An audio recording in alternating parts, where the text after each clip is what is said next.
Big things afoot between Will and Carlton getting Black Sets off the ground. Vivian asking Geoffrey what's going on with Erica, because did you notice something a little bit strange? And Lisa ready to take it all the way to nationals in swimming. What's good, y'all? It's Erica Vane coming to you right here on Erica Vane TV with another Bel Air video. And in this one, I'm breaking down season 3, episode number 3. If you're new here, hit that subscribe button and turn on your bell notifications so you don't miss out on any of my content and conversations. And if you're not new, welcome back, Will. You know how we do.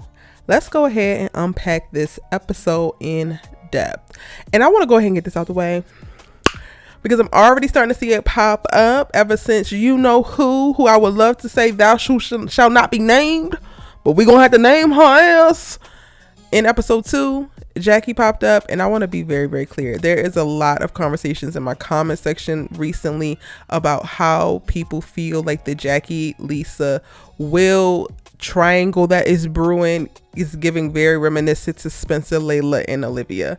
And while I could see the similarities and I can hear y'all out, I am just going to warn you that that is the biggest turnoff for me to hear, specifically because I do not like the Jackie character, and I'm honestly making peace with the fact that I do not like her at all, like quite literally, period. Elise Olivia Baker had me loving her at the very beginning and me rooting for her through the first 3 seasons before things took a turn and I became very disappointed.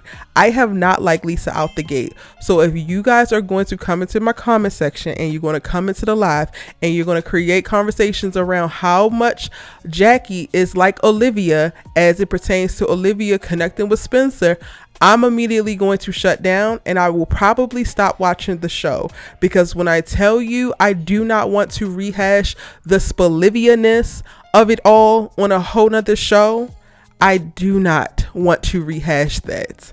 So if anybody decides to start making that the point of like concern and focus, and I continue to get an influx of the conversations being about that, I'm gonna be honest and tell y'all that I'm just going to back out of the conversation, because I don't want to have it. I don't care for it. I don't like it. I actually don't dislike Olivia when I really think about it, because I don't feel the same way about Olivia as I feel about Jackie. I quite literally do not like Jackie, and I don't think I can make myself like her. So again, if y'all are going to make the conversations about how alike they are, I'm going to tap out and I will stop watching the show altogether, stop critiquing and commenting on the show altogether, just to avoid that particular conversation, because it quite literally is the most annoying thing ever, and I don't actually want to go there. I would love to just enjoy the amazing storylines that are playing out with Will and his daddy, with Carlton and his recovery, with Hilary and Jazz, but I will cut all of it off if I am forced to talk about Olivia Baker in Latina by way of making her the Jackie in this moment. Hopefully we're clear. Hopefully you understand, and maybe y'all could get together somewhere else and unpack your feelings and like rooting for that. I think that that's the Bolivianness of it all was a train wreck on All American, and it will be a train wreck over here, and I don't actually want to see it. I would not actually support it. But now that I got that little disclaimer out the way, let's go ahead and get into the episode, because we start the episode off with Will and Carlton trying to figure out what they're going to do next, how they're going to market Black Sis, because they were able to pitch last episode to Quentin. He accepted them, and now they are ready to hit the ground running. They are starting with their first iteration of shirt and merch. They come up with the idea to take it to the car show to be able to sell it. They are doing this thing where, in addition to providing resources for up and coming Black youth, Black talent looking to find success in various industries, any of the proceeds that they generate from their merch, from podcast revenue, whatever, they are going to be giving 20 to 30% of that to Black businesses that need additional support. And they're starting off with Jazz's Charlie's Vinyl.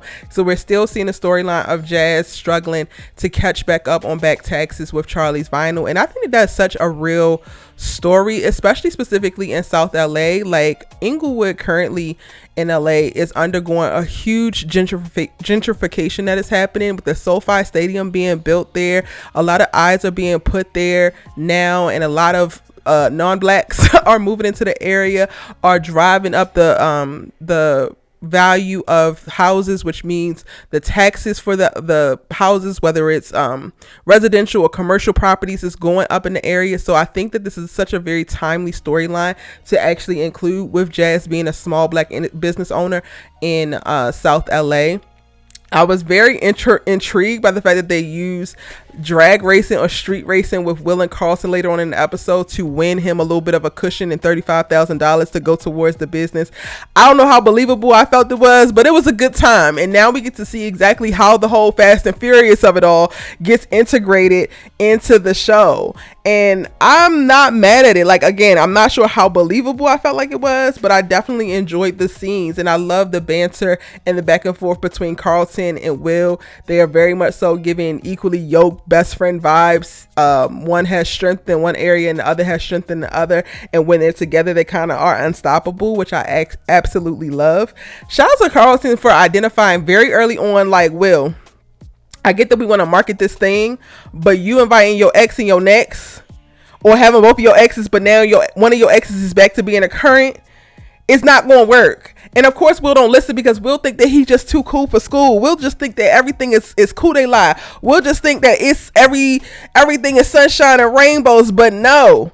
And Lisa had to go ahead and get in that ass, and I do not fault her. I don't fault her for stepping outside her character. I don't fault her for cussing Jackie's ass out because Jackie was doing entirely too much. Period. And yes, that's bias of me because I don't like her ass. Yes, I am standing 10 toes down with Lisa forever because they have yet and still offered up any type of visual of proof of anything that Jackie is anything more than a thought pocket, anything more than just a basic.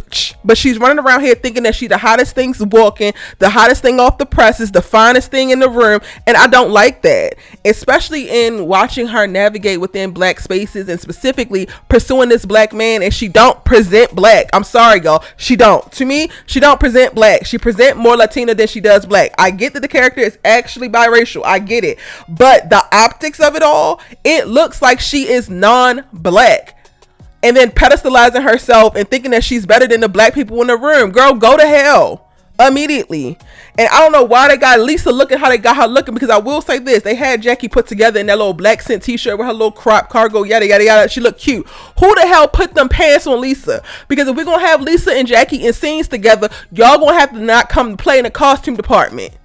It is so easy to dismiss the black girl who looks normal, looks regular, who doesn't have over exaggerated features, isn't ambiguous, isn't like what the stereotypical societal beauty standards are. And I think that that's what happens with Lisa. Like, going through the comments and seeing people like, yeah, I'm team Jackie and I'm rooting for Jackie. I'm like, you're doing that because you were conditioned to. I love the fact that I think that Lisa is beautiful, stunning, if you will, but she is not the conventional stunning, the conventional beauty that they like to peddle in reference to, like, this is the beauty standard for little black girls. And I love that Will picked her immediately, taking into consideration not only her aesthetics, but all that she brings to the table. She is a very well put together young black woman. I absolutely love that. Meanwhile, Jackie's on the other side leaning on her goddamn sex appeal and her big brown eyes. Like, girl, like I said, go to hell. This live stream is going to be very interesting because I don't even know if I'm going to be capable of talking about Jackie in any kind of like real calm manner. And it feels like the character is not going away. After Lisa screams on her and then Will got to like pseudo break it up, Jackie runs off as if somebody's supposed to give a damn about your feelings being hurt. We don't, girl, because you knew exactly what you were doing. You knew that you were sliding little digs in there. You were doing entirely too much. We get it. You want Will back. You wish you had that old thing back, but it's not going to happen. Will made his goddamn decision, as he should. Thankfully, he didn't fall down and bump his head this episode, but he went to Lisa and was like, listen here, I'm getting up at the crack of dawn with your ass. You got swim practice. I'm gonna be here because guess what? You get to lean on me the same way that I have been leaning on you ever since I moved to Bel Air. I got you. And I said, ooh, that's what we love to see, King. That is what we love to see. Now, again, I don't know how I'm going to talk about this in the live stream, because quite a few of y'all have talked about how you are rooting for Jackie and your team Jackie. And while I don't want to talk about comparing her to Olivia Baker, I do understand that she's a part of the damn cast, and I'm going to have to talk about her, and like y'all can talk about what you like about her. As long as it's not you saying that you like her because she's Olivia Baker, then I'm going to have to just thug it out. I'm going to have to figure it out, because when I tell y'all I find nothing appealing about this woman, I find nothing appealing about this woman. But I'm going to move on because I don't want to drag it. Sorry, we got 10 minutes and I got to keep it moving. Carlton, my baby Carlton. Even me saying my baby Carlton is growth, because the way I was so ready to discard your junkie ass, and now I am just so worried for you, because this vampire Akira, I think that's her name. Her name is Akira. Isn't that the damn name of the vampire and queen of the dam? She is here to suck you dry, and not in the best way, Carlton. She is here to annihilate you. She is going to chew you up and spit you out, baby, and you're going to never be the same, honey. Like, Carlton falling for this girl quite literally will be the worst decision that he has ever made, and that is including getting hooked on coke. This girl scares me so bad because she is a train wreck walking. A fine one here, and a alluring one with big, beautiful brown eyes. Little textured hair, got her little faux locks going on. She definitely gives vibe, but she gives vibe a little bit too on the side of like, this could be a demon walking. You need to actually avoid her ass. And yet and still, Carlton is just being enchanted by her. She drives a damn Hellcat. She done relapsed multiple times. She a little bit risque. I see the appeal, Carlton, but you're not ready for it. And when I tell y'all that this girl is going to chew him up and spit him out, she's going to chew his ass up and spit him out. And I can literally see it now. It's wild. I want to be like, Carlton, no, don't turn around. But he won't. I hope that therapist is ready, because Carlton about to return with a doozy of a heartbreak. This is going to be bigger than he has ever experienced. Since we're talking about heartbreak in relationships. Yeah, Phillip, I told you that damn secret was coming out. I didn't know the secret was coming out this soon.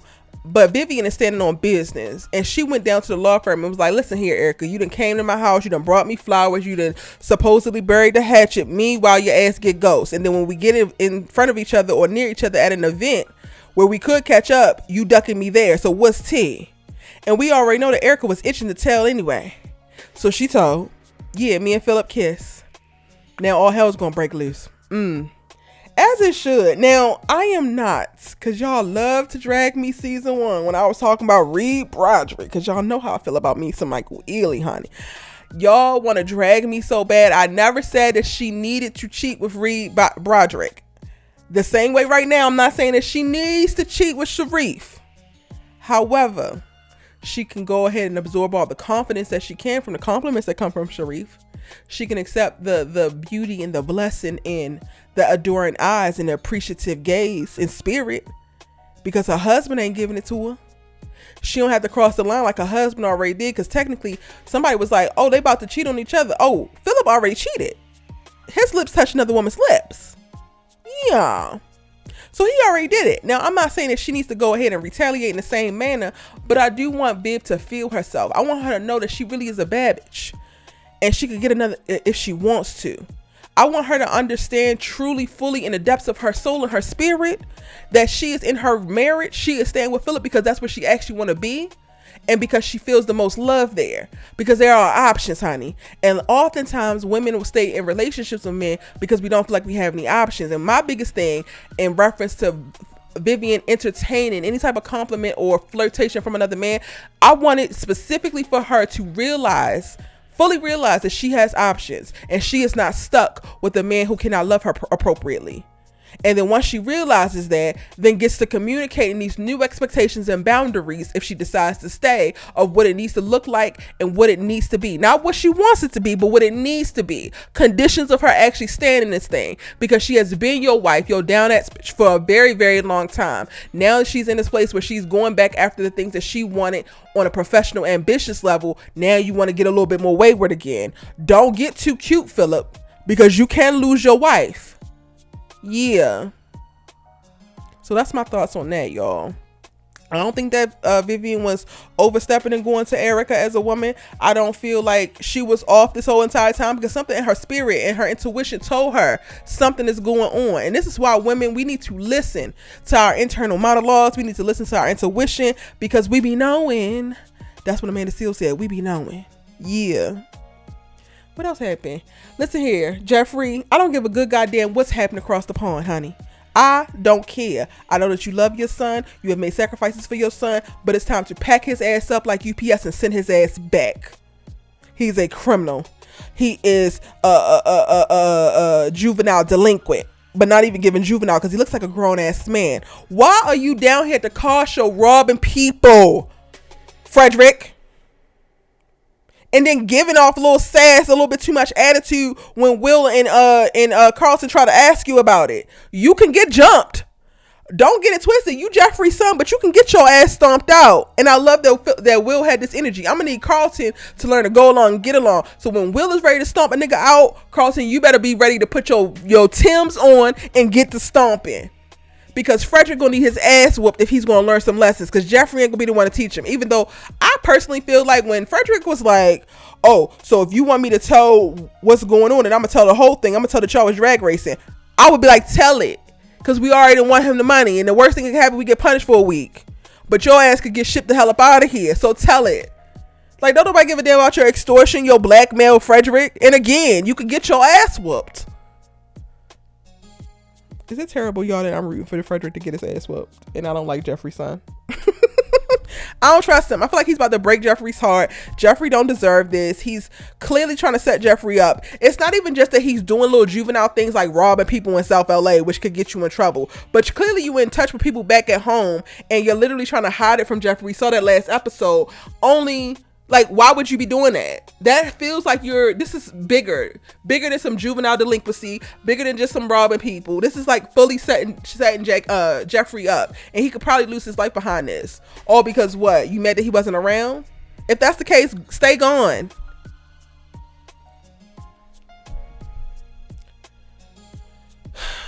Y'all, I'm feeling myself like shying away from talking about Hilary and Jazz, because they are so stressful. Like, Hilary, what in the world would possess you to take your ass to LaMarcus's first scrimmage and think that you're going to tell him that you kissed Jazz right before he's supposed to play? Girl, how selfish can you be? Are you high, honey? I get it that you need to get this thing off your chest, and Ivy had talked you out of it when y'all went to go play tennis, but this ain't the move. And I'm so glad that you weren't able to actually tell him, and then you still weren't able to tell him after, because he looks like he has a heart attack or a stroke or something mid scrimmage. Hate that for him.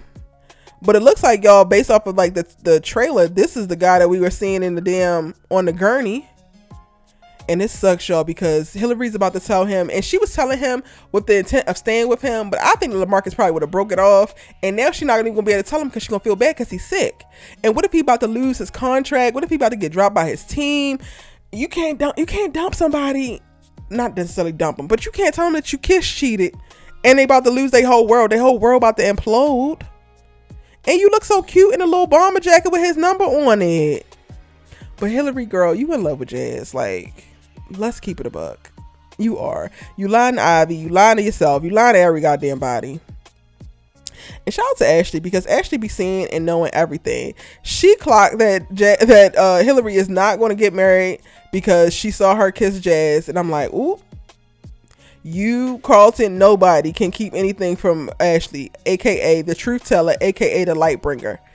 Now, what I will say is, I personally wasn't feeling that little poem that she had, a little rap moment that Ashley had. Like, I get that you're trying to speak truth, girl, but I'm gonna need you to put it together a little bit better and like find another beat, because it wasn't working for me.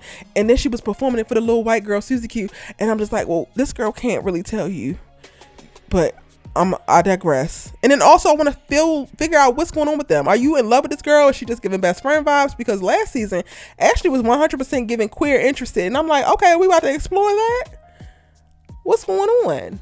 But right now, she's just exploring everybody else's business. Now, aside from that, other stories that are developing is Phillip goes down at the behest of Geoffrey, because Geoffrey's like, you need to go and start trying to pull in additional clients outside of what Erica's firm brings. And he did that because of what Vivian did, starting the episode off getting a little bit curious about Erica.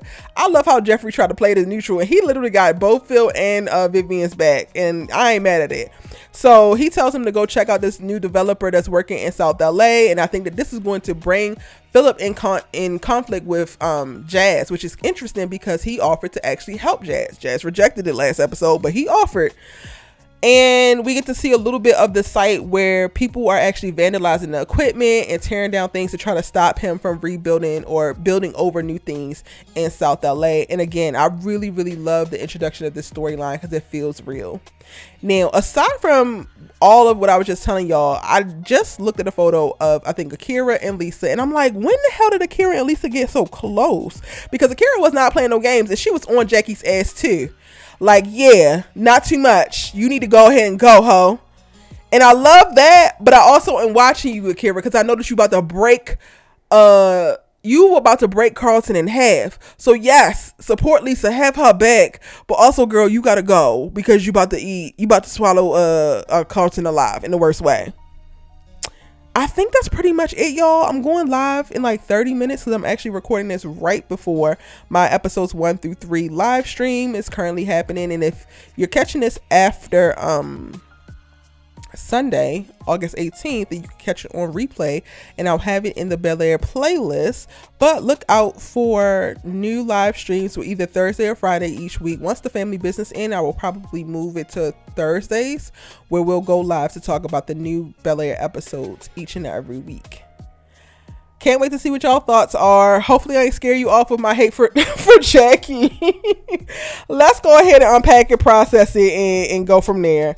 I love you guys. I appreciate you so much for watching. Can't wait to see your thoughts, theories, and predictions. And I'm going to see you in the next one.